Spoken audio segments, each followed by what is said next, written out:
쇼펜하우어는 독일의 철학자이다.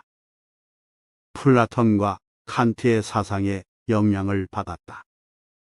그는 세상이나 인생에 실망하여 비판 정신을 가졌던 염세주의 사상을 가진 철학자였다. 인간의 본성은 절대 변하지 않는다. 천성은 아무리 쫓아내도 곧바로 되돌아온다라는 말이 있다. 인간이 태어날 때 갖고 나온 고유한 성격과 개성은 절대로 바뀌지 않는다.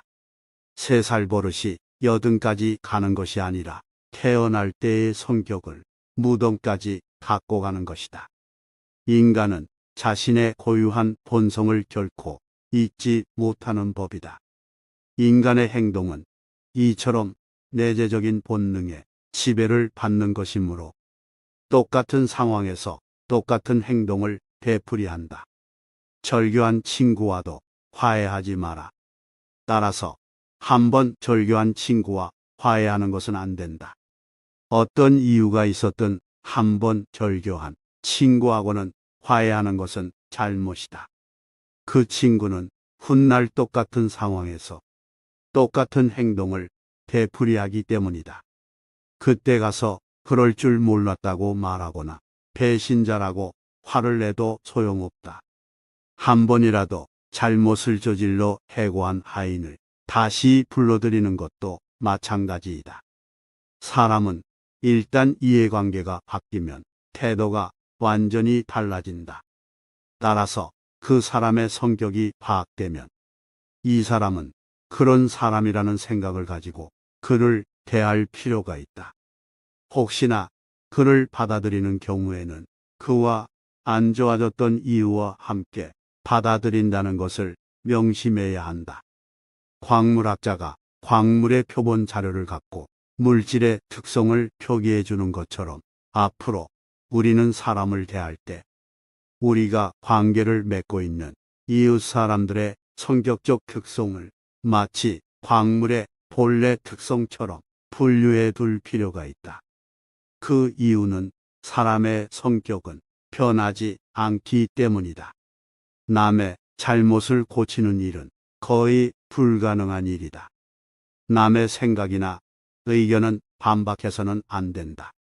남을 불합리한 생각과 허망에서 벗어나게 하려는 것은 비록 구약 성서에 나오는 인물처럼 969세까지 살아도 그 목적을 달성할 수 없을 것이다. 또한 남과 얘기할 때는 아무리 호의적으로 말한다 해도 상대방의 잘못을 비난해서는 안 된다. 남의 감정을 사기는 쉽지만 그 잘못을 시정하기는 매우 어렵기 때문이다. 만일 남이 차마 귀로는 들을 수 없고 전혀 이치에 닿지 않는 말을 하더라도 개입할 필요가 없다. 단지 그가 서투른 연극을 하고 있다는 것을 알고 있으면 된다. 이 세상에서 진리나 교훈을 전하려는 사람이 혹시 자기의 임무를 완수했다면 그것은 행운에 속하지만 대부분의 사람들은 그 과정에서 오해와 부대접을 받거나 아니면 저항과 학대에 시달릴 수밖에 없다. 그러므로 자신의 의견을 남에게 납득시키려면 열을 올리지 말고 끝까지 진실하고 냉정하게 설득을 해야 한다. 자기 의견을 말하면서 열을 올리면 듣는 사람은 그의 말이 지성에서 나온 말이라고 판단이라기보다는 관철하려는 의지에서 나온 것이라고 생각하기 때문에 더욱 납득하려고 들지 않을 것이다. 너는 틀리고 나는 옳다고 말하는 것은 사람이 할 수 있는 가장 어리석은 말 중에 하나이다. 비밀을 고백하면 비밀의 노예가 된다. 개인적인 비밀은 깊이 숨겨두어야 한다. 아무리 친한 친구라 해도 객관적인 자기 모습만 보여주는 것이 좋다. 주관적인 입장에서는 친구도 역시 남이기 때문이다. 만일 우리가 친한 친구라고 해서 모든 비밀을 말해버리면 나중에 뜻하지 않은 피해를 받을 우려가 있다. 옛부터 과묵함을 처세술에 근본으로 삼은 것은 그 때문이다. 아라비아의 격언을 보면 생활에 지혜가 담겨 있다. 적에게 알려서 안 될 일은 친구에게도 알리지 말라. 비밀을 지키면 비밀의 주인이 되지만 비밀을 고백하면 비밀의 노예가 된다. 그리고 평화의 열매는 침묵의 나무에서 열리는 법이다. 후회는 자신을 고문하는 짓이다. 우리는 자신이 가지고 있는 것은 생각하지 않고 항상 갖지 못한 것만 생각한다. 다른 사람이나 세상에 많은 것을 기대해서는 안 된다. 다른 사람에게 무엇을 얻으려 해도 결국 인간은 누구나 혼자다. 여기서 중요한 것은 혼자 있을 때 그가 어떤 사람인가 하는 것이다. 인간은 혼자 있음을 통해서 자기 자신을 알고 인간은 고독을 소중하게 생각하지 않으면 자유의 소중함도 모를 것이다. 왜냐하면 인간은 진정 혼자 있을 때만 자유롭기 때문이다. 인간은 행복할 때는 자신이 행복한다는 것을 느끼지 못하지만 불행해져야 그때가 행복했다는 것을 깨닫는다. 그러므로 나에게 현재의 행복은 없고 행복은 과거의 기억으로만 존재한다는 얘기다. 질투는 인간의 자연스러운 본능 가운데 하나지만 부도덕과 불행의 가시를 품고 있다. 그래서 예부터 질투는 우리들의 행복을 가로막는 적이자 죄악으로 간주되어 왔다. 우리는 가능한 한 질투라는 본능을 우리 인격에서 잡초처럼 뿌리 뽑아야 한다. 세네카는 자신의 소유에 만족하고 이를 즐기려면 남들과 비교하지 말고 자기보다 더 잘 살고 더 많이 가진 자를 부러워하고 배아파하는 사람은 결코 행복할 수 없다고 말하면서 행복하려면 자기보다 못한 자가 얼마나 많은가를 생각하라고 충고했다. 우리는 항상 위보다 아래를 보고 살아야 하며 자기보다 행복하다고 여기는 사람이 보기에만 그런 것인지 아니면 실제로는 불행을 감추고 사는지도 의심해야 한다. 사람이 자신을 위로하는 가장 빠른 방법은 자기보다 불행한 사람을 보는 것이다. 단조롭고 단순함이 행복에 이르는 길이다. 그러나 너무 아래만 보면 올라갈 수 없기에 나보다 위에 있는 사람들도 봐줘야 한다. 우리를 행복하게 하는 것은 아주 작고 사소한 일을 잘하는 데 있다. 사소하고 작은 일이란 무엇인가? 아무도 만나지 않고 혼자서 책을 읽거나 음악을 듣거나 명상을 즐기고 혹은 마당을 쓸고 꽃을 바라보는 일들, 이런 것들을 말할 수 있다. 일상의 평범한 일 그 자체를 말한다. 우리는 넓은 곳을 바라보기보다 좁은 시야에 바라볼수록 또 행동 범위가 넓은 것보다 좁을수록 더욱 행복을 누릴 수 있다. 세상을 넓게 보면 욕망이 커진다. 시야와 행동 반경이 넓어질수록 욕구가 더욱 발생하고 욕구가 생기면 그것을 이루려는 걱정과 불안이 증가된다. 사람을 많이 만날수록 친구가 많을수록 좋아하는 사람이 많을수록 소망과 욕구의 접촉 범위가 커지면서 불행을 자초할 수 있는 기회와 환경이 커진다. 행복해지기 위해서는 의지와 마음이 동요를 적게 해야 한다. 괴로움은 적극적인 마음에서 비롯되고 행복은 소극적인 마음에서 나온다. 마음의 안정과 고요와 평온함은 야망과 부산스럽고 시끄럽고 바쁜 것으로부터 오는 불행보다 훨씬 낫다. 우리는 성취 뒤에 오는 절망과 허물을 이미 알고 있기 때문에 이런 전제가 가능한 것이다. 작가나 화가나 음악가들의 예술 작품을 창작하면서 행복을 묘사할 때 전원적 목가적 자연 풍경과 고요함과 아름다움을 그리는 것을 보아도 인간의 행복이 어디서 오는 것인지 잘 알 수 있다. 그들은 행복을 묘사할 때 늘 한적한 시골과 자연 풍경과 외로움과 고요함을 찬미하고 있지 않은가. 예술가들은 단조로움과 단순함이 행복의 기본적인 조건이라는 것을 잘 알고 있다. 단순하고 단조로운 삶 그것만이 행복을 누리는 길이다. 결국 인간의 행복과 불행은 마음먹기에 달렸지만 단순하고 단조로움을 견딜 수 있는 사람은 지적인 생활을 감당할 수 있는 정신적 소양을 갖추어야 한다. 그래야만 권태라는 그늘에서 벗어날 수 있다. 가까운 사람과 돈 관계는 절대 하지 마라. 나에게 돈을 빌려달라는 것을 거절함으로써 친구나 지인을 잃는 일은 거의 없지만 돈을 빌려주게 되면 오히려 친구나 지인들은 멀어져 가기도 쉽고 자칫하면 그 사람들을 평생 잃을 수도 있다. 푸는 바닷물과도 같다. 마시면 마실수록 갈증을 느끼게 된다. 또한 명예에 대해서도 마찬가지이다. 그러니 가까운 사람일수록 돈 관계는 절대로 하면 안 된다. 슬픔에 눈물을 흘려본 사람이 기쁨에 눈물도 흘릴 수 있다. 인간은 고통을 느끼지만 고통이 없다는 것은 느끼지 못한다. 또 걱정은 하지만 걱정이 없다는 것은 못 느낀다. 두려움은 느끼지만 안전은 못 느끼며 갈증이나 욕망이나 희망은 느끼지만 그것을 손에 쥐게 되면 금세 흥미를 잃는다. 심한 갈증으로 허겁지겁 물을 마신 후에 남은 물은 버리는 것처럼 욕망도 충족되면 손에서 놓는다.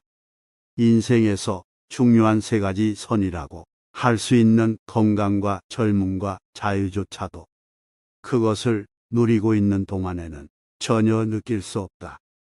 아프지 않은데 병원에 가는 사람이 어디 있으며 젊음은 너무 당연한 얘기고 자유로울 때는 자유 그 자체가 없으니.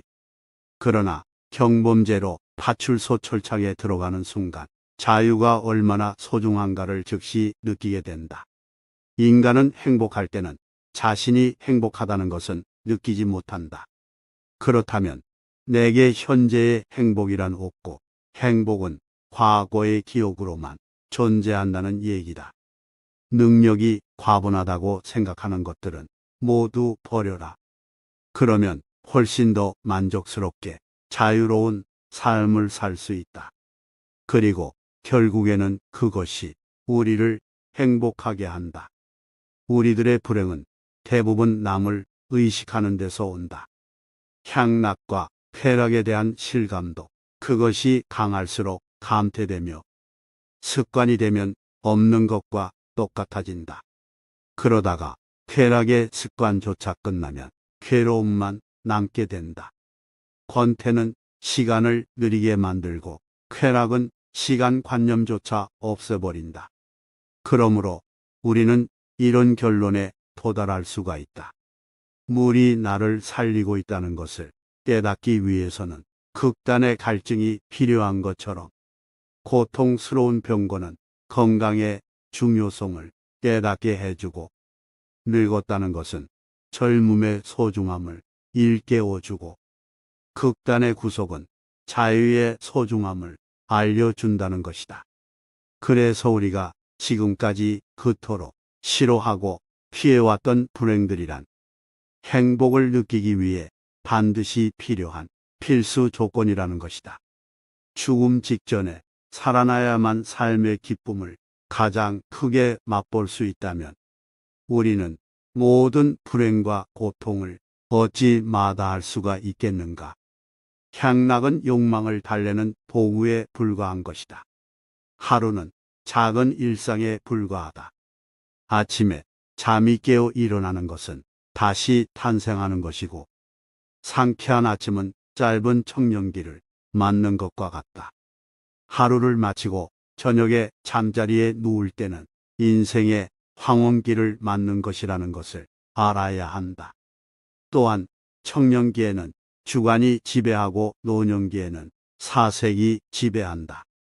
다시 말하면 청년기는 작가로서 알맞는 시기이고 노년기는 철학에 적합한 시기이다.